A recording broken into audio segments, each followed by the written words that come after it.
شروع اللہ کے پاک نام سے جو بڑا مہربان اور نہایت رحم کرنے والا ہے۔ السلام علیکم۔ ملتا نہیں تھا کوئی سہارا یزید کو، زینب نے اس طرح اجاڑا یزید کو۔ خاتون جنگ کر نہیں سکتی تھی، اس لیے خطبوں کی ذوالفقار سے مارا یزید کو۔ یکم شعبان 6 ہجری کو امام علی ابن ابی طالب علیہ السلام اور بی بی فاطمہ کو اللہ نے ایک بیٹی عطا کی۔ اس وقت آپ صلی اللہ علیہ وسلم مدینہ پاک میں نہیں تھے۔ 3 دن کے بعد آپ جب اپنے مبارک قدم لے کر مدینہ پاک میں آئے تو سب سے پہلے آپ صلی اللہ علیہ وسلم امام علی اور بی بی فاطمہ کے گھر آئے، اپنی نواسی کو گود میں اٹھایا اور مسکرا کر فرمانے لگے کہ اس کی صورت اس کی نانی خدیجہ الکبریٰ سے ملتی ہے اور اس کی آنکھیں اپنے بابا علی ابن ابی طالب سے ملتی ہیں۔ اور پھر آپ صلی اللہ علیہ وسلم نے کہا، یہ میری نواسی باپ کی زینت ہے، یہ زینب ہے۔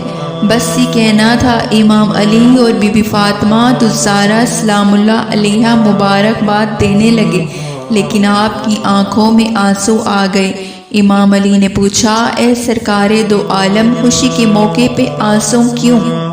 رسول اللہ صلی اللہ علیہ وسلم نے فرمایا، میرے بعد جب میری امت تم سے، فاطمہ سے، حسن سے، حسین سے نفرت کر کے ان کو قتل کر دے گی تو یہی زینب ہوگی جو گلی گلی پتھر کھائے گی اور بازاروں میں جا جا کے اہل بیت کی شان بیان کرے گی اور میری امت کو بتائے گی کہ آل رسول کا احترام کیا ہے۔ سیدہ زینب سلام اللہ علیہا اس ہستی کا نام ہے کہ جن کا بچپن 5 معصوموں کے درمیان گزرا، اور روایات میں ملتا ہے کہ بی بی پاک تقریباً 5 سال تک رسول خدا کے زیر سایہ رہیں، اور اس کے بعد اپنے بابا مولا کائنات امیر المومنین حضرت علی علیہ السلام اور سیدہ فاطمہ الزہرا سلام اللہ علیہا اور امام حسن امام حسین علیہ السلام کے زیر سایہ رہیں۔ بی بی زینب سلام اللہ علیہا اس ہستی کا نام ہے جن کی والدہ فاطمہ الزہرا جیسی ہستی ہیں۔ اگر بی بی زینب کے پردے کی بات کریں تو بی بی زینب سلام اللہ علیہا اپنے نانا حضرت محمد صلی اللہ علیہ وسلم کی قبر پر جاتی تو سیدہ کے ساتھ مولا کائنات اور دائیں طرف امام حسن اور بائیں طرف امام حسین ہوتے تھے۔ جیسے ہی رسول خدا کی قبر مبارک کے قریب پہنچتے تو امام علی جلدی سے چراغ بجھا دیتے۔ اس وقت امام حسن عرض کرتے، اے میرے بابا جان، آپ ایسا کیوں کرتے ہیں؟ تو امام علی فرماتے، اے میرے بیٹے حسن، یہاں پر جو روشنیاں جل رہی ہیں میں نے اس لیے ان کو بجھا دیا، کسی غیر محرم کی نظر میری بیٹی پر نہ پڑے۔